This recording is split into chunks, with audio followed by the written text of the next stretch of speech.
friends. Welcome to part 2 of week 6 for MOA's Mini Masters at Home program. My name is Miss Jordan and I am the Youth Education Coordinator at MOA. Hopefully you already watched video 1 on our website, wisconsinart.org. You saw our art discussion about Patricia Thomas's painting, Sunday Dinner at Aunt Hattie's, and read the book with us, I Don't Want to Eat Bugs. So now it's time for our art project. So again, we are keeping the theme of food throughout today, including in our art project. Before we start, let's make sure we have all the supplies we need to make our project. On our website, there will be a PDF file that will have all the supplies listed. It should look like this. Okay, so as you can see, we have our supply list for week 6 listed. So for today's project, we are going to be making our own favorite food, but out of microwavable puffy paint. So we will be making our own paint. The fun part is we're going to be making this out of food as well. So not only are we making our art project about food, we're using food to create it.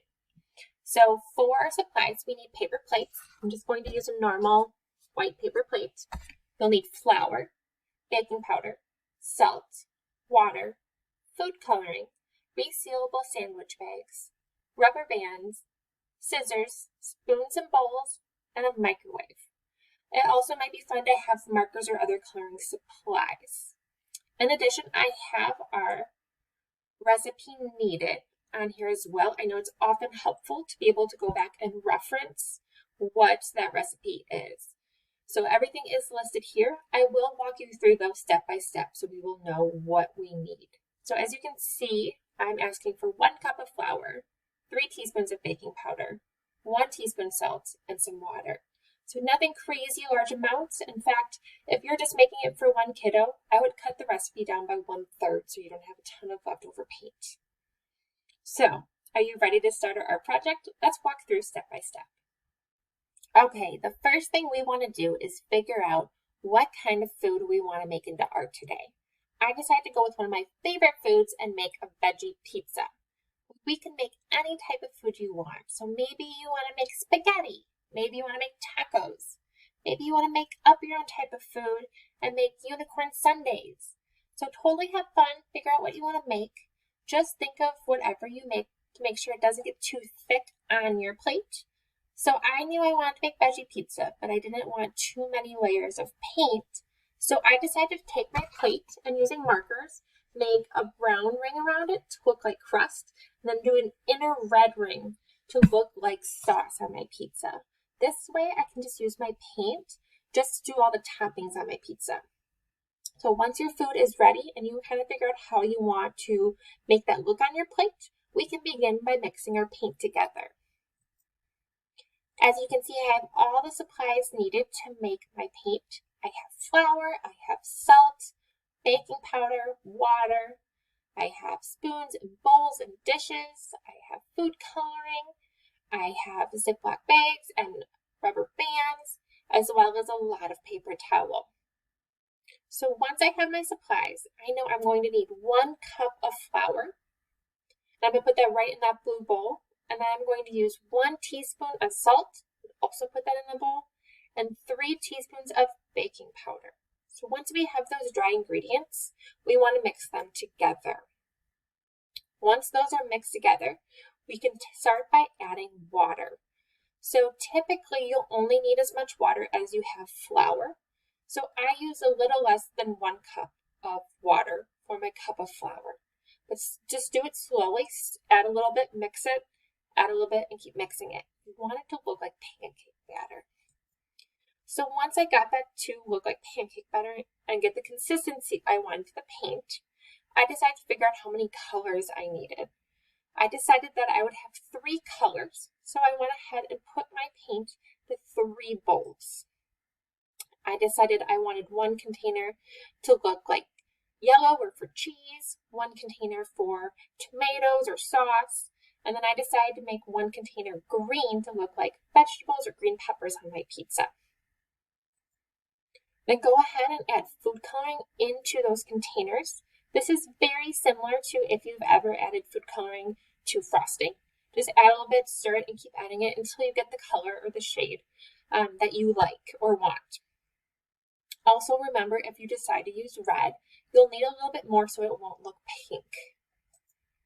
So I went ahead and made my green, and then I decided to mix up my other colors too. So I have all 3 colors ready to go, and that means I need to put them into my Ziploc bags now. So I went ahead and I folded the lip of my bag down just because I know I make a mess when I pour something into a container and I didn't want it all around the outside. So I poured in how much I needed, and then I closed it and put a rubber band on top just to double secure it. I didn't want it to break open and get everywhere. I went ahead and did that for all 3 of my colors.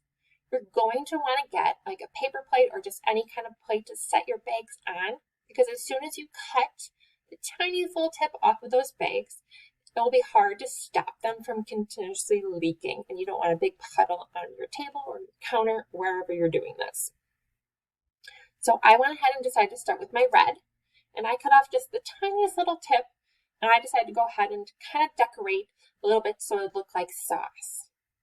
So as you can see, I didn't totally cover it. I didn't want my paint to get too thick, but I had some fun with that. And then I went ahead and added some yellow to look like cheese. And then I finished by adding some green. As you can see on my plate, you can see some of the colors kind of continuously spilling out. This is why you want the plate, because it's hard to stop it once you use it. Also, feel free to create more than one. As you can see, I have plenty of paint left over, and it's kind of hard to store. So try to make as much as you need and make more projects with it. Once my pizza is complete, I have to bake it or put it in the microwave. So I put it in my microwave for 30 seconds. That wasn't quite long enough, so I had to add another 15 seconds. You should be able to touch the paint without getting it on your hands. That's a good test of how long you need. So after 45 seconds, my pizza looked like this. So as you can see, I can totally touch this, and it's fine. It's kind of spongy feeling. It's really fun. And I went ahead and I kind of set my table of my finished pizza. Okay, so I have my finished pizza, and as you can see, like up close, it's super fun and spongy. It smells like pancakes, which is an added bonus. But as you can see, I just took it out of the microwave. My hands are totally clean. So make sure if you're out of the microwave and your hands are clean, it's good. If it's not, put it in the microwave for a little bit longer. When it first comes out, it's super spongy, but over time, it does get a lot harder. So I made this one earlier. And as you can hear, it's much harder. So over time, the sponginess will get harder. Find creative ways to use up that paint. It's really hard to store just because it will continuously leak out of those bags. So either you have to come up with a creative solution to store it or just use it up. So have fun making different types of food art or making different types of art in general. I would love to see what you come up with. You guys are so creative. On that PDF file is my email address. Feel free to reach out and send photos or stories. It's always great to hear from you all. In addition, during this time, MOA has other fun activities for families to do. So check out our website, wisconsinart.org, to see current activities for families and for you guys to do during this time. Thank you so much for joining me this week. I hope to see you next week. In the meantime, happy creating, and I look forward to hearing from you. Thank you.